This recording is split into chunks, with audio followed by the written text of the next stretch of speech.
2 Samuel 4 ayat 1 sampai 12. Ketika didengar anak Saul bahwa Ahmer sudah mati di Hebron, maka hilanglah keberaniannya dan terkejutlah seluruh orang Israel. Anak Saul mempunyai 2 orang sebagai kepala gerombolan, yang satu bernama Buana dan yang kedua bernama Rekha. Keduanya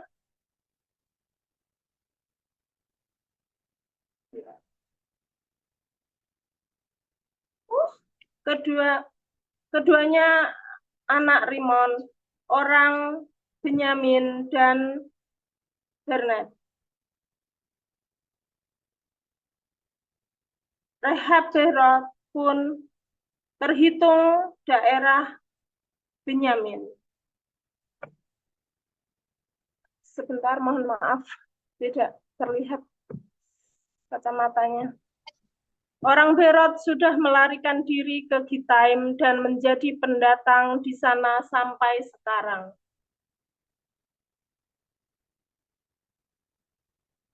Yonatan, anak Saul, mempunyai seorang anak laki-laki yang cacat kukunya. Ia berumur 5 tahun ketika datang kabar tentang Saul dan Yonatan dan Yisrael.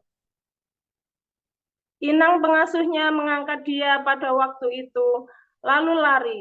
Tetapi karena terburu-buru larinya, anak itu jatuh dan menjadi timpang. Ia bernama Mephiboset. Anak-anak Rumon orang Berot itu, yakni Rehab dan Bana, pergi lalu sampai pada waktu hari panas terik ke rumah Ishiboset ketika ia sedang berbaring siang hari. Kebetulan penjaga pada rumah itu mengantuk dan tertidur ketika sedang membersihkan gandum.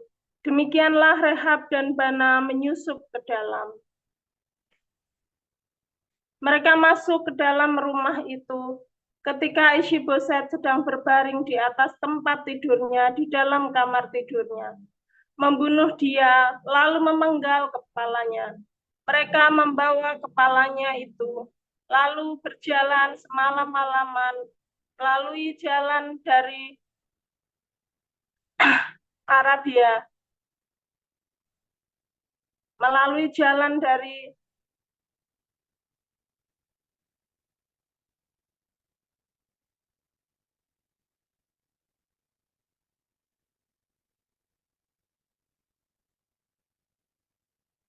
dan mereka saya ulangi, kepala Ishiboset itu dibawa mereka kepada Daud di Hebron, dan mereka berkata kepada raja, inilah kepala Ishiboset, anak Saul, musuhmu itu, yang ingin mencabut nyawamu.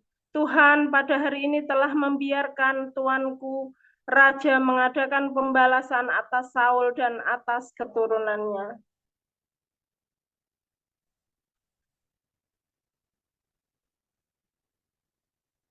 Kepala Ishiboset itu dibawa mereka kepada Daud di Hebron, dan mereka berkata kepada raja, inilah kepala Ishiboset anak Saul, musuhmu itu, yang ingin mencabut nyawamu. Tuhan pada hari ini telah membiarkan tuanku raja mengadakan pembalasan atas Saul dan atas keturunannya. Tetapi Saul menjawab Rehab dan Bana,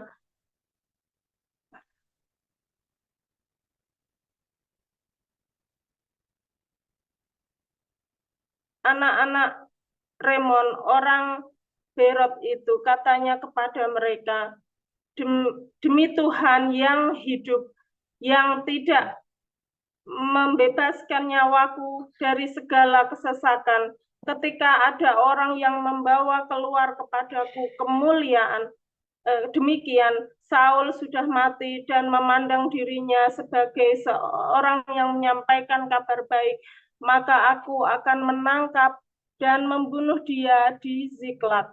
Dan dengan demikian aku memberikan kepadanya upah, katanya, kabarnya. Terlebih lagi sekarang setelah orang-orang fasik membunuh seorang yang benar di rumahnya, di atas tempat tidurnya, tidakkah aku menuntut darahnya daripada kamu dan melenyapkan kamu dari muka bumi?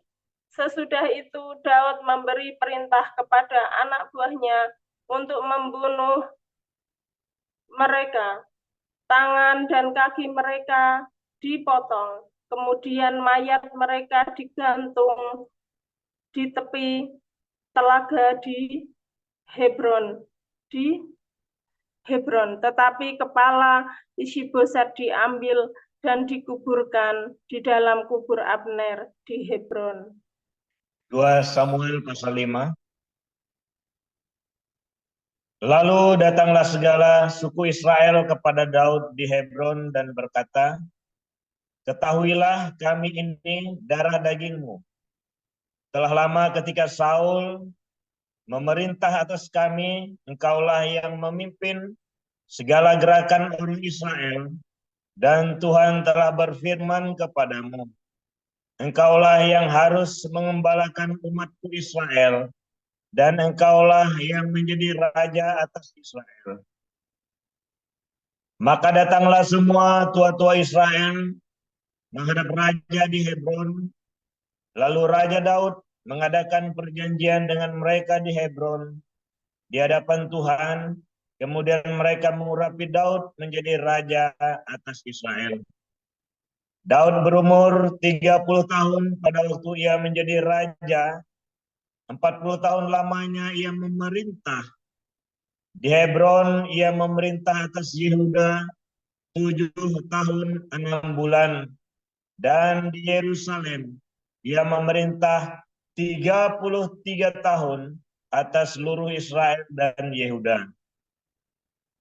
Lalu raja dengan orang-orangnya pergi ke Yerusalem, menyerang orang Yebus, penduduk negeri itu. Mereka itu berkata kepada Daud, "Engkau tidak sanggup masuk kemari. Orang-orang buta dan orang-orang timpang akan mengenyahkan engkau." Maksud mereka, Daud tidak sanggup masuk kemari. Tetapi Daud merebut kubu pertahanan Sion, yaitu kota Daud. Daud telah berkata pada waktu itu, "Siapa yang hendak memukul kalah orang Yebus, haruslah ia masuk melalui saluran air itu." Hati Daud benci kepada orang-orang timpang dan orang-orang buta. Sebab itu orang berkata, orang-orang buta dan orang-orang timpang tidak boleh masuk bait. Dan Daud menetap di kubu pertahanan itu dan menamainya kota Daud. Ia memperkuat sekelilingnya mulai dari Milo ke bagian dalam. Lalu makin lama makin besarlah kuasa Daud, sebab Tuhan Allah semesta alam menyertainya. Hiram raja negeri Tirus mengirim utusan kepada Daud dan kayu alas, tukang-tukang kayu dan tukang-tukang batu. Mereka mendirikan istana bagi Daud. Lalu taulah Daud bahwa Tuhan telah menegakkan dia sebagai raja atas Israel dan telah mengangkat martabat pemerintahannya oleh karena Israel umatnya. Daud mengambil lagi beberapa gundik dan istri dari Yerusalem. Setelah ia datang dari Hebron, dan bagi Daud masih lahir lagi anak-anak lelaki dan perempuan. Inilah nama anak-anak yang lahir bagi dia di Yerusalem: Syamua, Sobab, Nathan, Salomo, Yibar, Eliswa, Nelek, Yafia, Elisama, Eliada, dan Elifelet. Ketika didengar orang Filistin bahwa Daud telah diurapi menjadi raja atas Israel, maka majulah semua orang Filistin untuk menangkap Daud. Tetapi Daud mendengar hal itu, lalu ia pergi ke kubu pertahanan. Ketika orang Filistin itu datang dan memencar di lembah Refaim, bertanyalah Daud kepada Tuhan, apakah aku harus maju melawan orang Filistin itu? Akan kau serahkankah mereka ke dalam tanganku? Tuhan menjawab Daud, majulah, sebab aku pasti akan menyerahkan orang Filistin itu ke dalam tanganmu. Lalu datanglah Daud di Baal Perasim dan memukul mereka kalah di sana. Berkatalah ia, Tuhan telah menerobos musuhku di depanku seperti air menerobos. Sebab itu orang menamakan tempat itu Baal Perasim. Orang Filistin itu meninggalkan berhalanya di sana. Lalu Daud dan orang-orangnya mengangkatnya.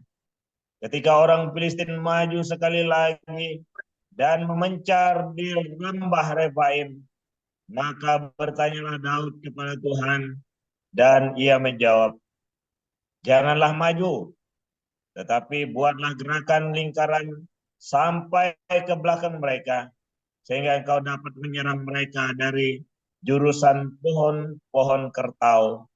Dan bila engkau mendengar bunyi derap langkah di puncak pohon-pohon kertau itu, maka haruslah engkau bertindak cepat.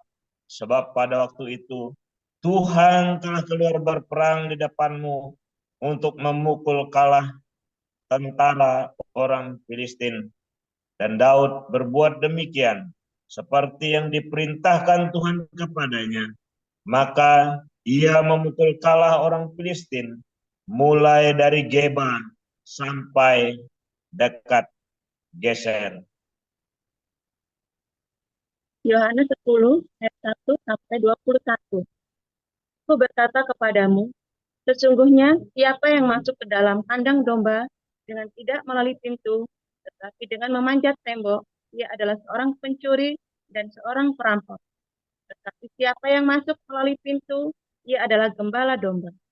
Untuk dia penjaga membuka pintu dan domba-domba mendengarkan suaranya, dan ia memanggil domba-dombanya masing-masing menurut namanya dan menuntunnya keluar. Jika semua dombanya telah dibawanya keluar, ia berjalan di depan mereka, dan domba-domba itu mengikuti dia, karena mereka mengenal suaranya. Tetapi seorang asing pasti tidak mereka ikuti, malah mereka lari daripadanya karena suara orang-orang asing tidak mereka kenal. Itulah yang dikatakan Yesus dalam perumpamaan kepada mereka, tetapi mereka tidak mengerti apa maksudnya. Ia berkata demikian kepada mereka. Maka kata Yesus sekali lagi, aku berkata kepadamu, sesungguhnya akulah pintu ke domba-domba itu. Semua orang yang datang sebelum aku adalah pencuri dan perampok, dan domba-domba itu tidak mendengarkan mereka. Akulah pintu, barang siapa masuk melalui aku, ia akan selamat, dan ia akan masuk dan keluar dan menemukan padang rumput. Pencuri datang hanya untuk mencuri dan membunuh dan membinasakan. Aku datang supaya mereka mempunyai hidup dan mempunyainya dalam segala kelimpahan. Akulah gembala yang baik. Gembala yang baik memberikan nyawanya bagi domba-dombanya. Sedangkan seorang upahan yang bukan gembala dan yang bukan pemilik domba-domba itu sendiri, ketika melihat serigala datang, meninggalkan domba-domba itu, lalu lari. Sehingga serigala itu menerkam dan mencerai-beraikan domba-domba itu. Ia lari karena ia seorang upahan dan tidak memperhatikan domba-domba itu. Akulah gembala yang baik. Aku mengenal domba-dombaku dan domba-dombaku mengenal aku. Sama seperti Bapa mengenal aku dan aku mengenal Bapa, dan aku memberikan nyawaku bagi domba-dombaku. Ada lagi padaku domba-domba lain yang bukan dari kandang ini. Domba-domba itu harus kutuntun juga, dan mereka akan mendengarkan suaraku, dan mereka akan menjadi satu kawanan dengan satu gembala. Bapa mengasihi aku, oleh karena aku memberikan nyawaku untuk menerimanya kembali. Tidak seorang pun mengambil daripadaku, melainkan aku memberikannya menurut kehendakku sendiri. Aku berkuasa memberikan dan berkuasa mengambilnya kembali. Inilah tugas yang kuterima dari Bapakku. Maka timbullah pula pertentangan di antara orang-orang Yahudi karena perkataan itu. Banyak di antara mereka berkata, ia kerasukan setan dan gila. Mengapa kamu mendengarkan dia? Yang lain berkata, itu bukan perkataan orang yang kerasukan setan. Dapatkah setan memelekkan mata orang-orang buta? Ayat 22. Tidak lama kemudian tibalah hari raya pentapisan Bait Allah di Yerusalem. Ketika itu musim dingin. Dan Yesus berjalan-jalan di Bait Allah di serambi Salomo. Maka orang-orang Yahudi mengelilingi dia dan berkata kepadanya, berapa lama lagi engkau membiarkan kami hidup dalam kebimbangan? Jika engkau Mesias, katakanlah terus terang kepada kami. Yesus menjawab mereka, aku telah mengatakannya kepadamu, tetapi kamu tidak percaya. Pekerjaan-pekerjaan yang kulakukan dalam nama Bapakku, itulah yang memberikan kesaksian tentang aku. Tetapi kamu tidak percaya, karena kamu tidak termasuk domba-dombaku. Domba-dombaku mendengarkan suaraku dan aku mengenal mereka dan mereka mengikut aku. Dan aku memberikan hidup yang kekal kepada mereka dan mereka pasti tidak akan binasa sampai selama-lamanya dan seorang pun tidak akan merebut mereka dari tanganku. Bapakku yang memberikan mereka kepadaku lebih besar daripada siapapun dan seorang pun tidak dapat merebut mereka dari tangan Bapa. Aku dan Bapa adalah satu. Sekali lagi orang-orang Yahudi mengambil batu untuk melempari Yesus. Kata Yesus kepada mereka, banyak pekerjaan baik yang berasal dari Bapakku yang kuperlihatkan kepadamu. Pekerjaan manakah yang diantaranya yang menyebabkan kamu mau melempari aku?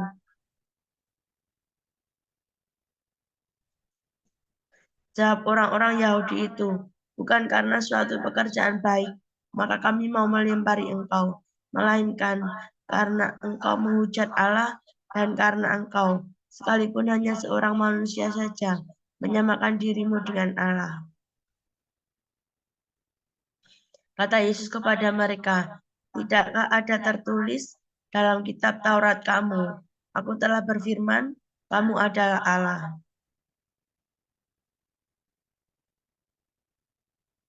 Jikalau mereka kepada siapa firman itu disampaikan disebut Allah, sedang kitab suci tidak dapat dibatalkan. Masihkah kamu berkata kepada dia yang dikuduskan oleh Bapa dan yang telah diutusnya ke dalam dunia, engkau menghujat Allah, karena aku telah berkata, aku anak Allah? Jika aku tidak melakukan pekerjaan-pekerjaan Bapakku, janganlah percaya kepadaku.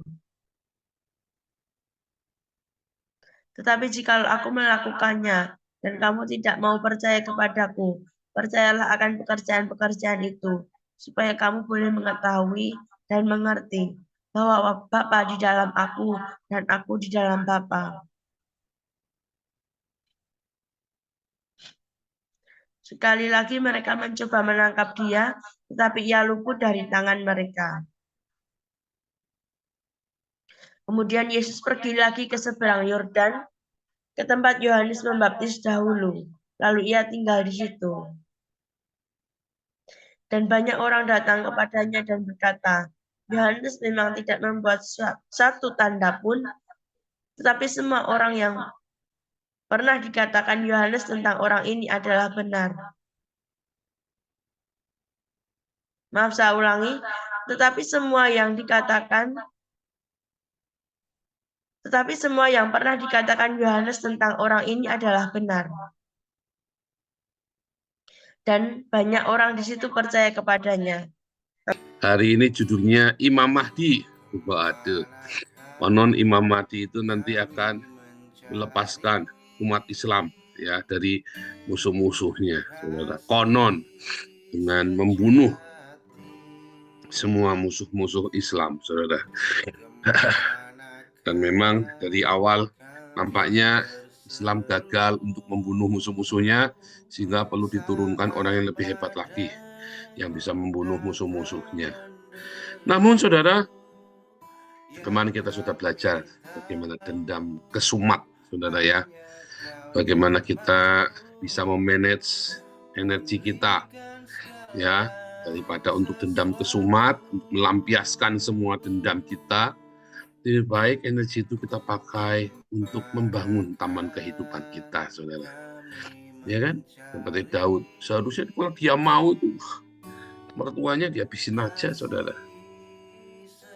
Saudara, ketika saya ada kesalahpahaman dengan keluarganya Ana, saudara ya, karena ada orang ketiga ya, ada orang ketiga terus ngadu domba kami. Saya bingung sekali karena saya hamba Tuhan ya. Waktu itu saya masih polos, masih benar-benar idealis segala macam ya. Lalu tiba-tiba kami diadu domba dan saya tidak siap. Dan saya tidak tahu bagaimana caranya dan tidak siap. Itu loh masalahnya. Jadi kemudian akhirnya apa yang terjadi, saudara? Dalam hati ada kemarahan. Akhirnya ada kutuk di sana. Dan ada sumpah serapah. Ada kepahitan di sana, saudara.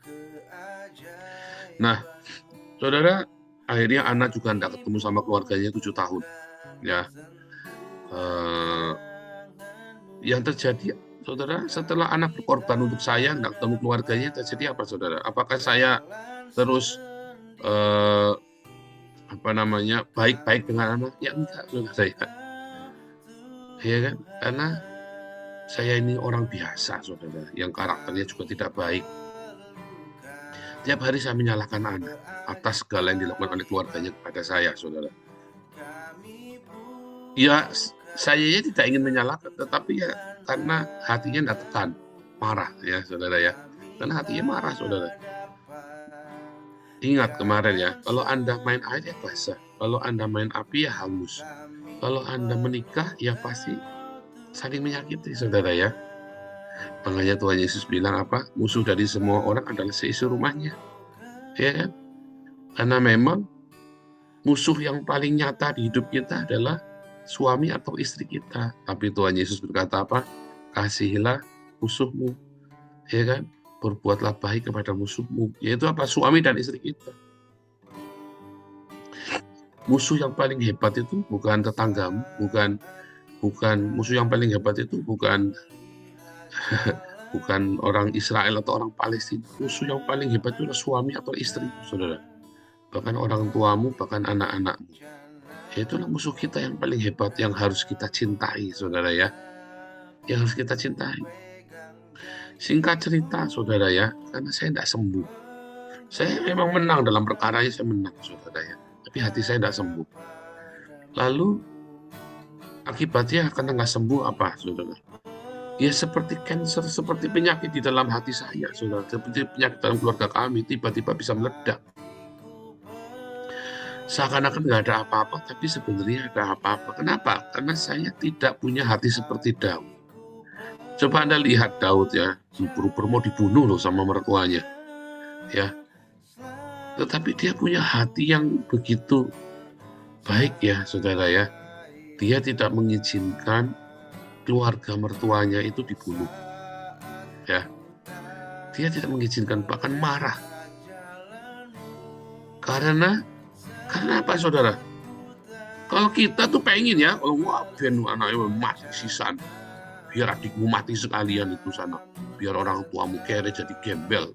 Kalau kita orang biasa itu begitu, saudara. Itu tanda kita ini orang yang belum punya karakter Kristus.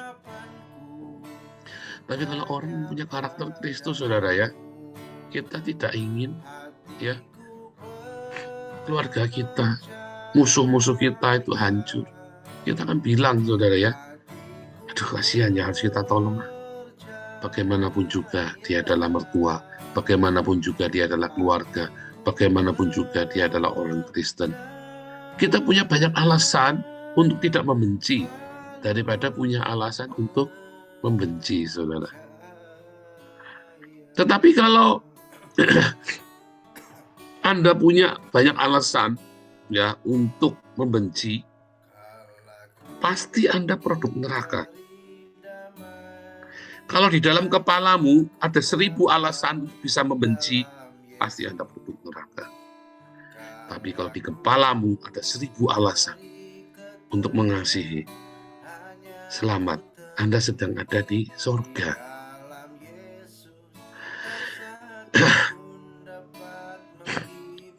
Saudara, tanpa sadar setiap harimu itu kamu sudah tahu kamu ada di sorga atau di neraka, saudara. Tanpa sadar setiap harimu, saudara. Setiap harimu Anda sudah tahu kamu ini kalau mati detik ini kamu masuk kemana, kamu tuh ngerti sebetulnya. Sekarang dalam kepalamu tuh ya, kamu bayangkan ada orang yang paling menjengkelkan, ada orang yang paling bikin kamu susah. Apa yang kamu inginkan terhadap orang itu? Selamat. Kamu ada di mana? Kamu putusin sendiri. Pagi ini kan pagi-pagi coba bayangin kelingan mertua. Ben mertuaku ben disamber gede. Kamu sekarang mati masuk neraka, saudara. Coba saya bayangkan, saudara ya.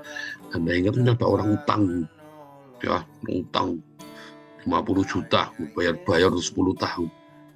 Aduh, anaknya makan apa ya sekarang ya? Coba mama, tolong ditelepon itu mah. Itu 50 juta udah 10 tahun nggak bayar. Jangan-jangan anaknya udah kere sekarang makan mungut di tempat sampah, ditelepon. Wih bener saudara ya, udah korat-korat keluarganya. Mah itu cepetan siang ini kita ambil rumahnya. Barangkali dia butuh sesuatu. Terus kita tolong. Selamat, Anda di surga itu saudara. Detik ini Anda mati, Anda langsung di Firdaus saudara. Seperti Anda tahu loh, ayo jujur. Yang diperlukan Anda hanya jujur pada dirimu sendiri. Ya kan, nah, itu kan orang Indonesia kan suka bilang aku rapopo ya kan, aku rapopo, Anda, aku di neraka rapopo, ya itu ya pilihanmu saudara ya. Sebenarnya kita tahu kok sekarang ini kalau mati ada di mana. Dari apa? Dari musuh. Kan apa saudara? Syarat pengampunan itu. Kalau kamu mengampuni musuhmu, ya, karena bukan karena kamu mendapat upah karena mengasihi musuh, bukan. Kalau kamu bisa mengasihi musuhmu, artinya kamu ambil pengampunan dari Tuhan buat mengampuni musuhmu. Makanya kamu bisa mengampuni musuhmu. Lah kalau kamu sendiri belum diampuni, bagaimana kamu bisa mengampuni? Tetapi tandanya kamu tidak mengampuni, tandanya kamu tidak diampuni adalah kamu tidak bisa mengampuni, saudara. Itu maksudnya. Kalau kamu masih belum bisa mengampuni musuhmu, berarti kamu belum diampuni sama Tuhan Yesus. Anda hanya perlu jujur. Ya. Kalau dalam kepalamu kayak Imam Mahdi, cuma bunuh semua musuh-musuhnya Islam. Dalam kepalamu cuma pengen membinasakan, menghancurkan semua musuh. Waduh, saudara. Ya, kamu sudah ada di neraka sekarang ini. Sudah ketakar, udah. Anda jangan cerita diakoni, Anda jangan cerita yang lain-lain. Nah, masalahnya, saudara. Pencuri datang untuk mencuri, membunuh, dan membinasakan. Kamu sekarang ngakunya sudah ngampuni. Kamu sekarang berdiakonia.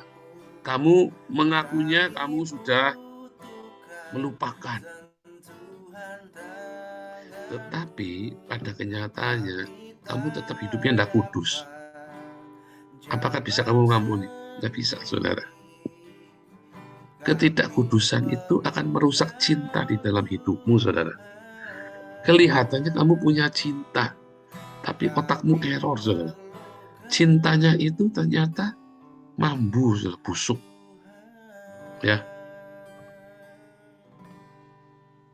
Jadi sekalipun kamu seakan-akan punya cinta, seakan-akan, saudara, tapi hidupmu di dalam perzinahan, percabulan. Cintamu busuk loh, saudara. Apalagi kamu udah pegang-pegang, udah punya hasrat ya, itu kamu cintanya busuk. Yang tahu hanya kamu dan Tuhan, saudara. Orang mungkin bisa kamu bohongi. Kamu bisa bersandiwara di depan istrimu, suamimu, saudara.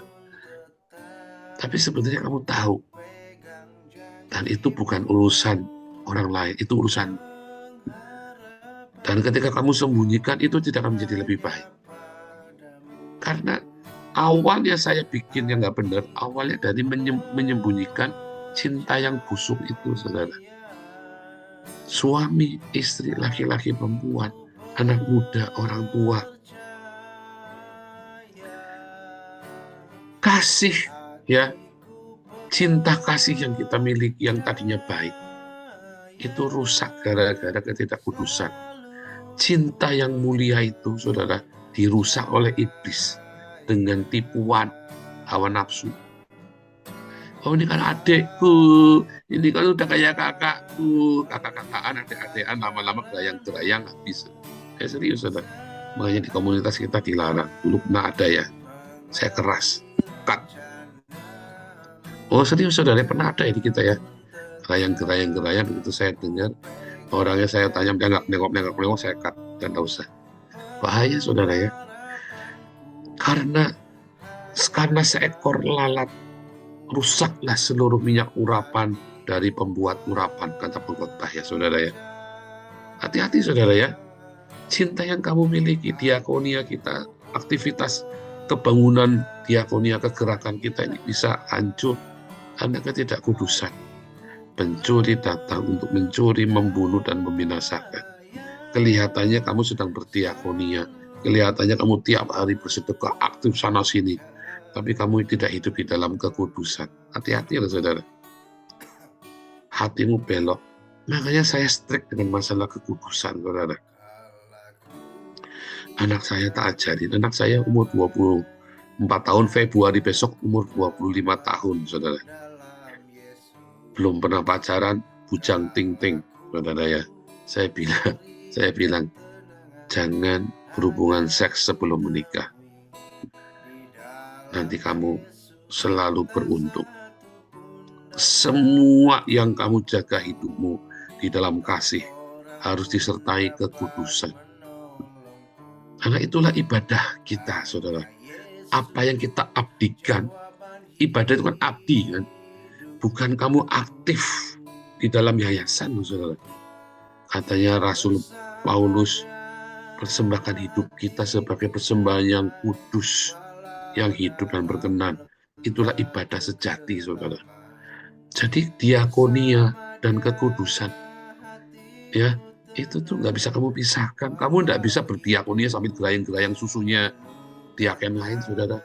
Kamu nggak bisa, ya, berdiakonia kamu sambil mesra-mesraan sama laki orang. Serius, saudara ya. Wah, di kita tuh strict sekali ya, saudara ya. Karena itu akan merusak seluruh urapan di dalam hidup kita. Seluruh kegerakan ini akan hancur karena ketidakkudusan. Makanya beberapa orang ya yang tidak kudus pasti mental, saudara. Pasti mental. Ya, kamu jangan main-main. Bukan saya yang mental, bukan nggak ketahuan saya pun pasti mental. Pernah juga ada ya, namanya Harry, ya, namanya Harry. Pernah mau masuk lagi, teman langsung kita blokir, nggak boleh masuk lagi. Niduri salah satu orang di sini, saudara ya. Dengan bangganya lagi ya, kurang ajar, saudara ya.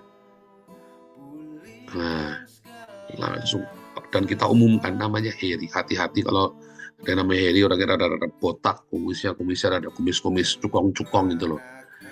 Ya, saudara ya, hati-hati. Cabul.